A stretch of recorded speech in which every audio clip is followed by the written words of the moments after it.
Apa alasan saya yang paling prinsip? Kenapa meninggalkan agama nenek moyang saya? Yang sangat saya yakini kebenarannya waktu itu.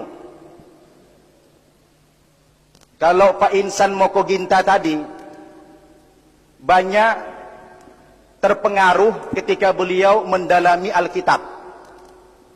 Sehingga Alkitab itu merupakan sumber hidayah bagi beliau menjadi Muslim. Kalau saya sebaliknya, ayah saya itu kan dulu punya Al-Quran terjemahan Departemen Agama. Kalau Al-Quran Departemen Agama itu beda dengan Al-Quran dari Arab. Kalau dari Arab kan dari kanan ke kiri. Kalau yang Departemen Agama dari kiri ke kanan. Jadi surat Al-Baqarah itu berada di sebelah kiri. Seperti buku biasa. Beda dengan Al-Quran dari Arab. Jadi saya terbayang ada cerita teman berangkat haji. Dia beli pakaian. Tulisannya dijamin tidak luntur. Ketika dia pulang ke hotel luntur, dia protes si Arab itu. Apa kata saya? Ente kan orang Indonesia. Orang Indonesia kan baca dari kiri ke kanan dijamin tidak luntur. Kami kan orang Arab dari kanan ke kiri. Luntur tidak dijamin. Kata orang Arab tadi. Kebetulan Al-Quran yang ditinggalkan ayah itu Al-Quran Departemen Agama. Dari kiri ke kanan. Lalu Al-Quran yang terjemahan Departemen Agama itu saya baca. Sangat berhati-hati apa sebenarnya kandungan daripada Al-Quran itu. Bapak Ibu, ketika saya buka awal-awal Al-Quran dari sebelah kiri, tentunya surat Al-Baqarah itu. Saya di awal surat Al-Baqarah saja sudah dikejutkan. Sudah dikejutkan oleh bunyi ayat. Kalau dulu terjemahannya saja yang saya tahu. Tapi kalau sekarang alhamdulillah Arabnya udah tahu saya. Bunyinya begini. Fawailul lilladzina yaktubuna alkitaba biaydihim. Thumma yaquluna hadza min indillah liyashtaru bihi thamanan qalila. Ini peringatan juga rupanya ini. Fawailul lahum mimma katabat aydihim wa wailul lahum mimma yaksibun. Terjemahannya begini. Al-Qur'annya orang Islam berkata, kata Allah, kecelakaan besarlah atas orang-orang yang telah menulis Alkitab dengan tangan-tangan mereka sendiri.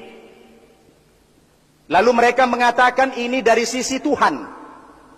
Tapi Al-Quran mengatakan tidak. Alkitab itu sudah ditulis oleh tangan manusia. Diulangi lagi oleh Quran, kecelakaan besarlah atas orang-orang yang menulis Alkitab dengan tangan mereka sendiri. Dan kecelakaan besarlah atas orang-orang dari apa yang mereka usahakan sendiri. Saya kan sebagai umat Kristiani kaget baca ayat ini. Baru lagi di awal-awal ayat 79 surat Al-Baqarah sudah memprotes Alkitab. Bagaimana tidak kaget saya? Sementara dalil yang seperti itu tidak ada satu ayat pun saya jumpai dalam Al-Quran yang mengkritisi, dalam Alkitab yang mengkritisi Al-Quran tidak ada kita jumpai.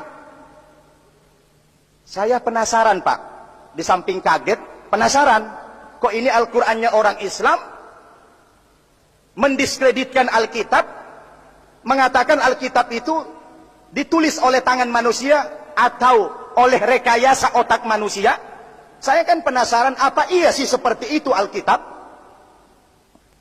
Bapak Ibu, makin penasaran saya baca.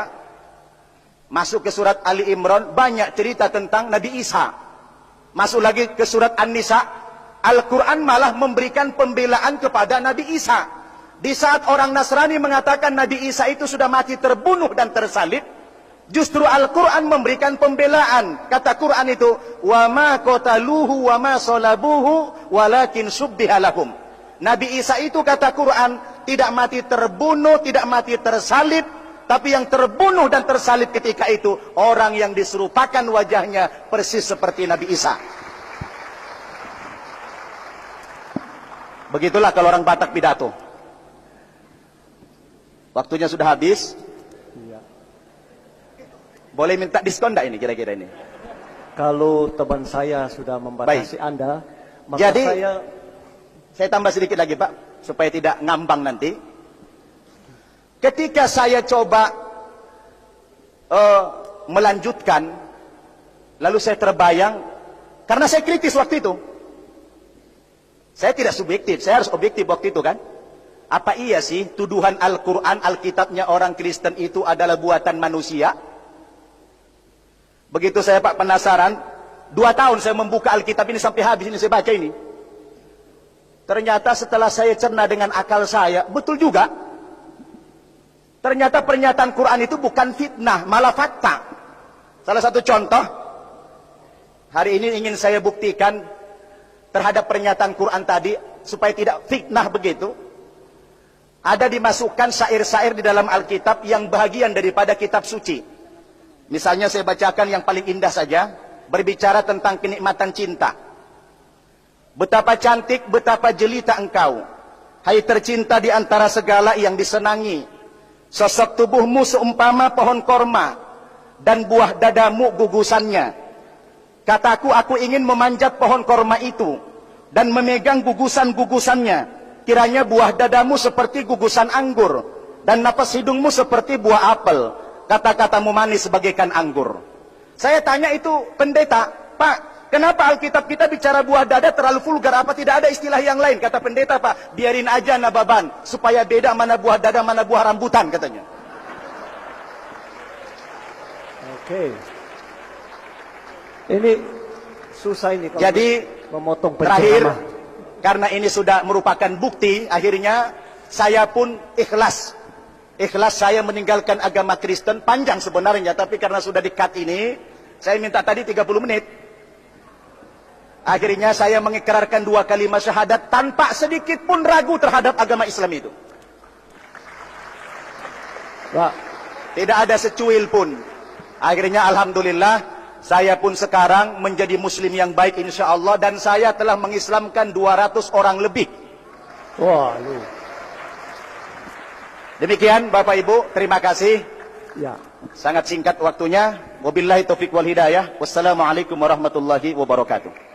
Baik, acara berikut barangkali